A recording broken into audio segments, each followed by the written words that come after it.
Welcome to Tasmania, this incredible island at the edge of the planet. If you thought Australia was far, try reaching Tassie. Tucked away south of mainland Australia, it's a place we've all heard about, but honestly can't really tell what it is like. Until now. In this episode, we're uncovering yet another unique face of Australia. Here, the landscapes are untamed, the mountains are epic, and the weather, oh, it loves to keep you guessing. We're here to discover it all, and maybe even a surprise or two along the way. So buckle up, it's time to dive into Tasmania. We are Nick and Mathilde, and we've left everything behind to travel the 7 continents with our Land Rover Defender, the Albatross. Europe, North America, South America, Antarctica, Australia, Asia, and Africa. A world tour for real. We want to see it all.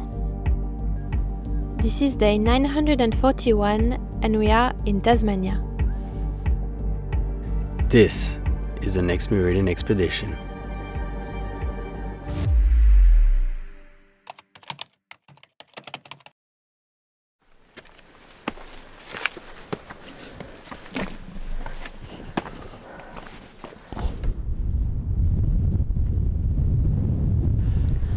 After the west, the north and the east, we are now on the southernmost point of Australia. We've been all around this grand continent. Yay! Oh, it took us a while to get here. It took us 7 months or something, 6 months. But we're finally here. And the southernmost point, to be truthful, is actually somewhere over there. So we came to the tallest mountain in the area and said, you know what, this is good enough. And what could be more south than this? Yeah, because in Australia there's actually something more south than where we are, and it's called Tasmania. To be honest, all we knew about Tasmania was the Tasmanian devil, and that was it. But over the past few months, Australians have been telling us non-stop about this gem of an island, its incredible nature, its vibrant culture and history, and its famously generous people. There was only one way to find out if all this was true, and that's to see it for ourselves. And you're coming with us. We had to make our way across Port Phillips Bay in Melbourne to catch the famous ferry to Tasmania. But first, a quick stop in Melbourne itself to meet childhood friends after 18 years apart. We're finally entering Melbourne with the Albatross. We're 8 minutes away from my friend's place. So these are friends of mine from middle school when I lived in Beijing. And In China. it's funny that 5 of them ended up living here in Melbourne. And so we're gonna go stay with them for the next few days. So excited! How incredible is it that we can just drive to our friend's doorway at the other end of the planet, all the way from France? It is still mind-blowing for us even after 2.5 years on the road.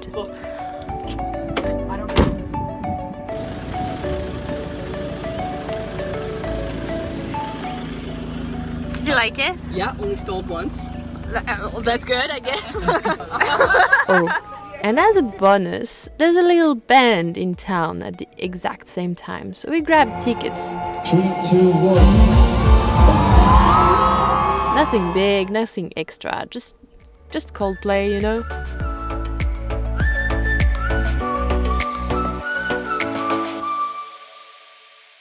But let's not get sidetracked. Our focus is Tasmania.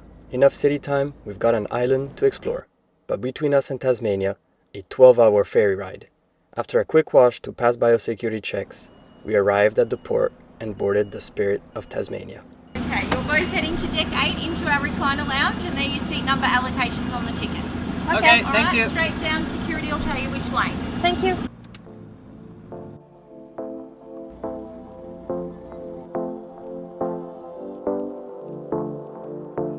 On the boat, ready for Tassie!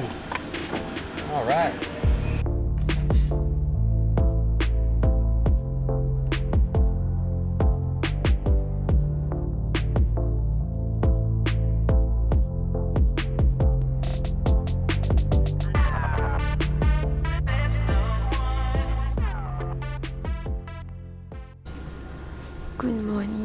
from Devonport.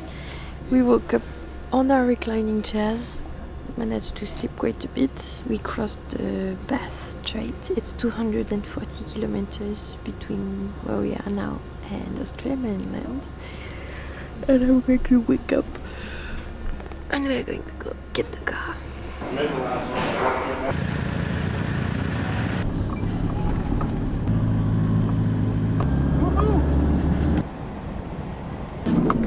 The Albatross has now 4 wheels in Tasmania officially, and we just headed outside of the boat and we're going to start with the west coastline of the island, which has the reputation of being kind of the wilder side of Tassie. First stop, Cradle Mountains. A lot of Australians have recommended that place and we said let's just go straight to the good stuff. Luckily it's sunny and not raining, so take care of that good moment, because people have said in October, in November it could be still snowing. It could even snow in December, so... Oh yeah, it's true, and we have an amazing day now. Exactly, so we need to go and... make the most of it. Boom. Boom. Our first taste of Tasmania greeted us with bright sunshine, rolling green hills, and charming wooden buildings.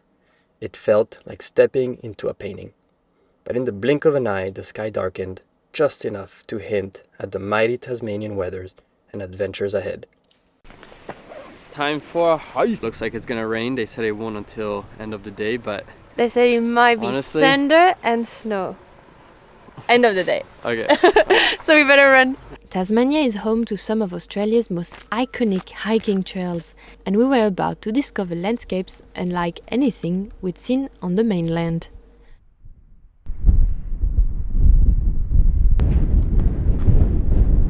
Going to the top of this. It looks like it's gonna be steep like that, and we're gonna have to walk on rocks. It is a path, so people are doing it. Pretty cool. Climbing Cradle Mountain was both fun and challenging, and it stands out as more rocky and alpine than anything we've seen on mainland Australia, especially after tackling Australia's highest peak just weeks before.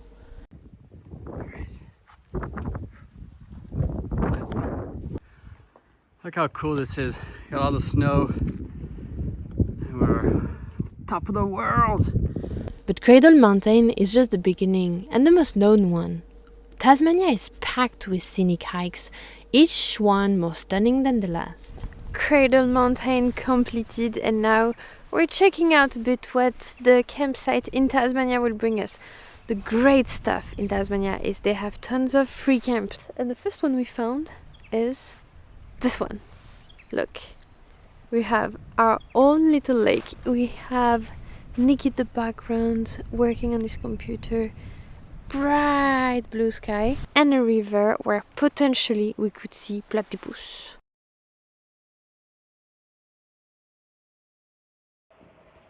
He's so silky.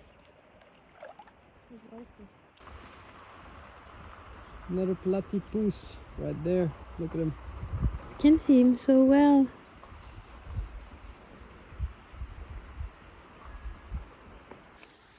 I always thought they were bigger. Oh, I think he's gonna be very small. Happy? Hey, pretty cool, huh? Huh? A lot of Australians told us they never saw platypus. In the wild. And we found them here a second time. Pretty cool. We'd heard that good weather is rare on Tasmania's west coast, one of the rainiest regions of the country, so we made the most of a clear morning and packed up for another big hike.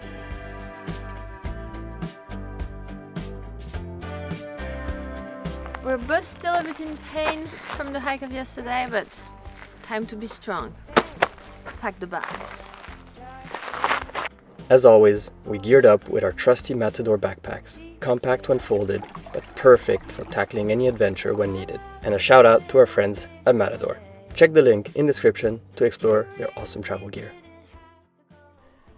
So before the hike, the road is literally down there. We have to fill up a logbook. I guess they want to make sure that everyone's been back down.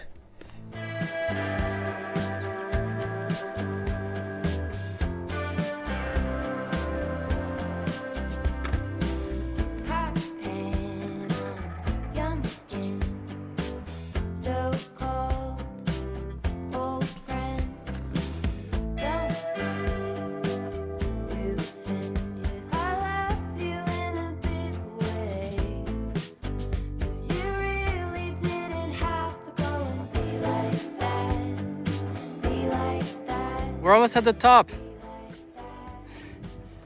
I gotta go down this way, and then on the top here is the summit. Woohoo!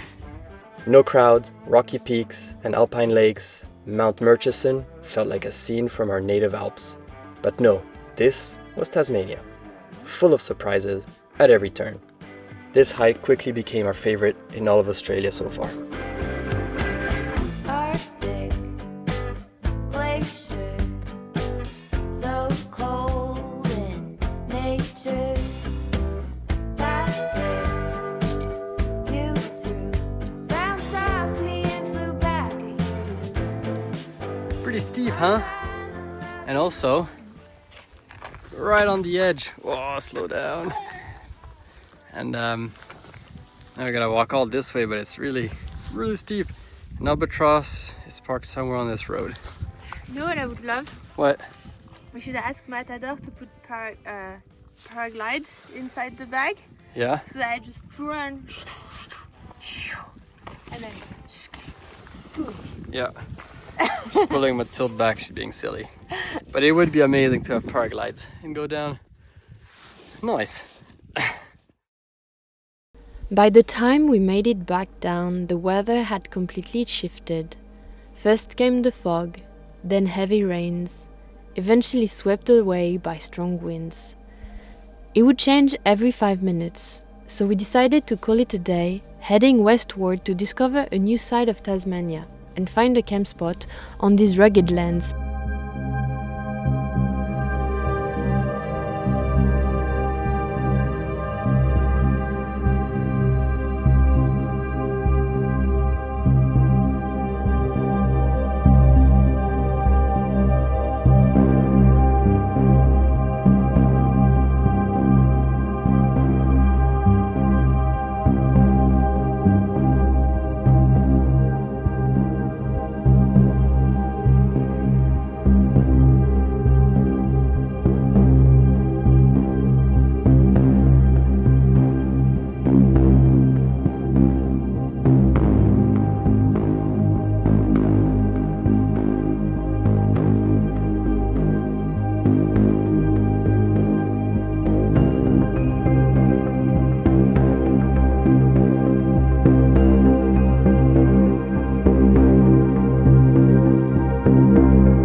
True magic. It's so beautiful. The wind, the clouds, the sky, everything.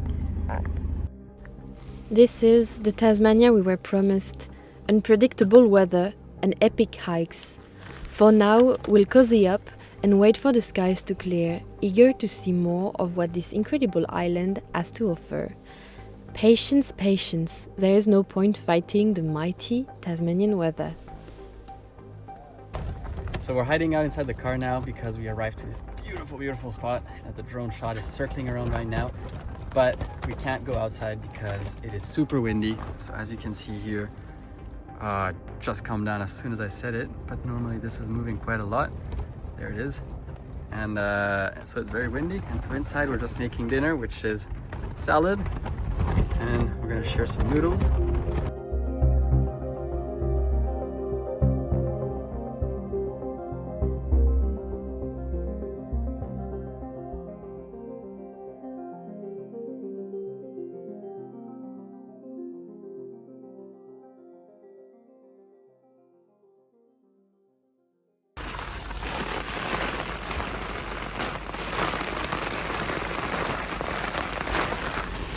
So that's the weather in Tasmania. One day super sunny, next hour it's hailing. So this morning the weather has been like that about all morning. So we're staying inside because we can't really do much. I'm set up in the downstairs section of the car, editing a video. And Nick is working in the upstairs section. Yo! Yep, so I'm working here. How's your office? Honestly, it's good, but I feel like we've been laying down here for all morning since it's raining, and I kind of just want to get out and get some fresh air and move the legs. But as you can hear the wind, you can even see the thing it's flapping. After some waiting, we packed up and launched into a West Coast road trip.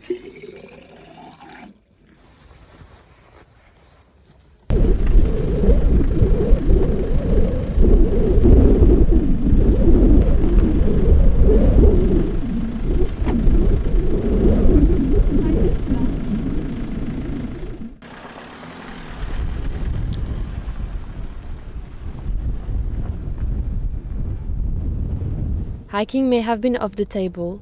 Tasmania revealed its variety through ever-changing landscapes, starting with the dramatic West Coast.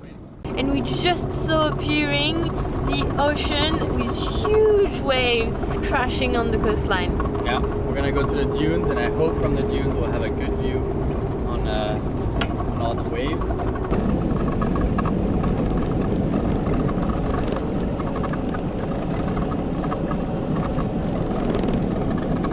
That is rough ocean material, isn't it? That's a big wave, yep. It's crazy. Yep, it looks like there's like 5 levels of waves. And there's foam everywhere. Yep.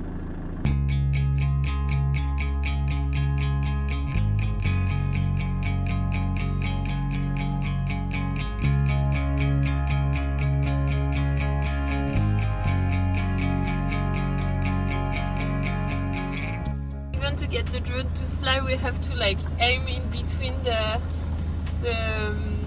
weather forecasts, because it just like starts raining like this within 2 minutes. So we have to run and land the drone in like 1 second. Yeah. Gosh, very unlucky us. Oh well. Next, we head back into the mountains and into Tasmanian's mining country. On an island with 50% national park coverage, we hadn't expected to find such a rich mining history. Although the skies stayed grey, the heavy clouds over colorful mountains created a legendary, almost mystical vibe.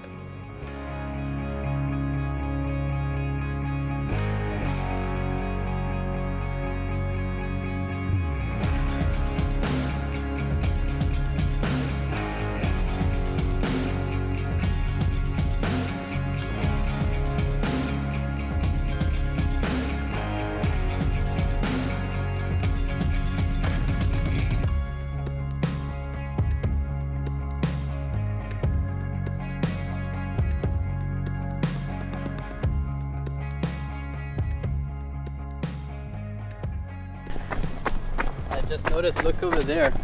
Where? That's all mining as well. Crazy. So that whole mountain has been carved. Now down here it's been carved, and now there's a little big crater of water too. I didn't know they had mining in Tasmania. I thought it was only on mainland. Look, it looks like over there, that's where they were turning to, with all the trucks and everything. Well, that's the next spot. Mining land in Tasmania. Looks pretty epic from here. It was sunny. Nice colors. Yeah.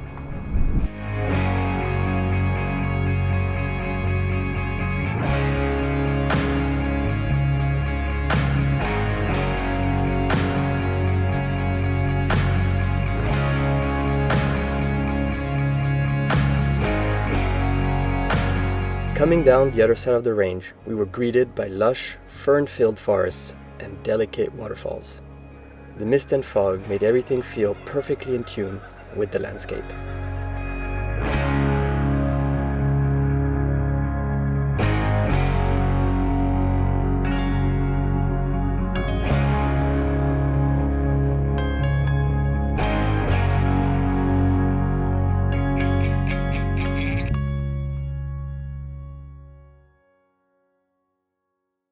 Eventually, a break in the weather brought sunshine as we reached the farmland in southern Tasmania.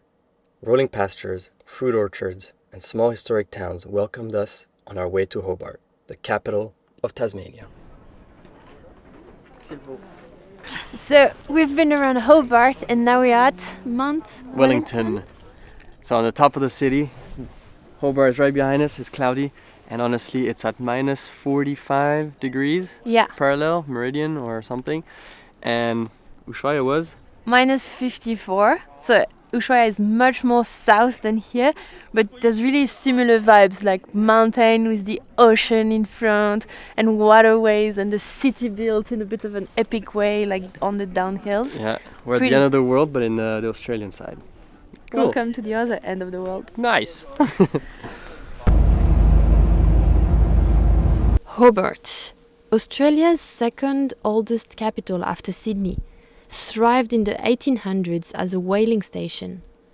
Today, it's known for its vibrant food scene, rich history, and as a departure port for Antarctica. But we weren't here just to sip cider and look at the boats. You know us, if we're stopping in town, it's because we have a good reason. So we just got to Applesmith's. It's an apple cider place here in Tasmania, and a lot of people recommend it to us. And we just got We've got the goods! got 2 bottles that we're gonna test out, and we're going to our Patreon's place. Their name is Anna and Terry, and we've been actually chatting for almost a year and a half. And they said, when you get to Australia, you have to come to Tasmania. And if you don't bring Albo, take our van, do all of Tasmania with it. And so we did bring our own Albo. We don't know them, but they're already legends, those people. Yeah, and we've been talking on WhatsApp for a while, and they're like, come on guys, get here. And we're like, we're coming. And so we are 5 minutes away. We just bought the 2 ciders. And We've got cheese, we're going to buy bread. So, cider, cheese, bread. yeah, got the whole thing going on. And so Anna and Terry, we're on our way. We're 5 minutes away. You would have already met us when this video comes out, but let's go. We could not believe someone could be so generous to offer us to travel in their own van. But you know it, in the Patreon community, everything is possible. And Anna and Terry had more surprises for us. As we make our way in the mountains looking for the house, we realized they did not actually live in a house. We made it to Anna and Terry's place, and we didn't know, but they actually live in a beautiful bus on their land. I'm going to show you. So they have a van. They converted an entire bus where they live in, and they're going to prepare now a truck that they're going to use to travel around the world. So we knew they were cool, we knew they were legends, but now they're just super legends. Let me show you. 1967, so... Hi Anna! Hi! Hi Terry! Hi. Can you introduce us to the bus? So this is Gus the Bus. Gus the So bus. this is the bus that we built out ourselves, what, four years ago now? Or thereabouts? Yeah. Made a few mistakes along the way, but this is how we're saving to do a similar trip to what these guys are planning. So we'll see how we go. But Yeah. it's 1967 1967, yeah. Bedford bus. From Victoria. From Yeah. Victoria originally. It was an old school bus. So I drove it down, I took it on the Spirit. Ah. So drove it onto the Spirit. And They self-built everything, and look how many windows. Very bright in here, big bed. You move along down the corridor, and in here is a compost toilet and a shower with a view outside onto the apple trees. Then you come to the living room. We've got a kitchen, oven, cooking plates, couching. They have a Starlink, I think, on the roof. And that's actually the driver's seat. And what they did is they built a little bit of a exterior garden here. So those are all the apple trees. All four is their land. The dining table, a bit of a hammock. Then they have their dog, which is somewhere. This is Jack Bud. Who's that? Jack is 14 years old. You guys have built a Sprinter van, which we're going to be so lucky to be able to do a 48-hour exchange with Albatross and live it out of a van. And there's a special someone that's joining us tomorrow, but that's for tomorrow. You heard that right. Thanks to the incredible generosity of Anna and Terry, we'll be experiencing van life for a few days in their amazing custom-built Super Sprinter. But that's not the only surprise in store for the rest of our Tasmanian adventure. We're about to welcome a very special guest to the journey. He's arriving at Hobart Airport, and here's a little hint. His plane just landed from Auckland. If you've been following our journey, you might already know who it is. Next week, we'll adventure into this stunning island on the edge of the world with a new vehicle and an old friend. It's going to be an adventure you won't want to miss. So, hit subscribe, and we'll see you in the next video. Our first wombat! It really does look like a brick, huh? Our first alive wombat. Yeah, it does look. Oh yeah, we saw dead wombats on the roads. It does look like a little big brick. We can't really see his face though. Stop eating, brick!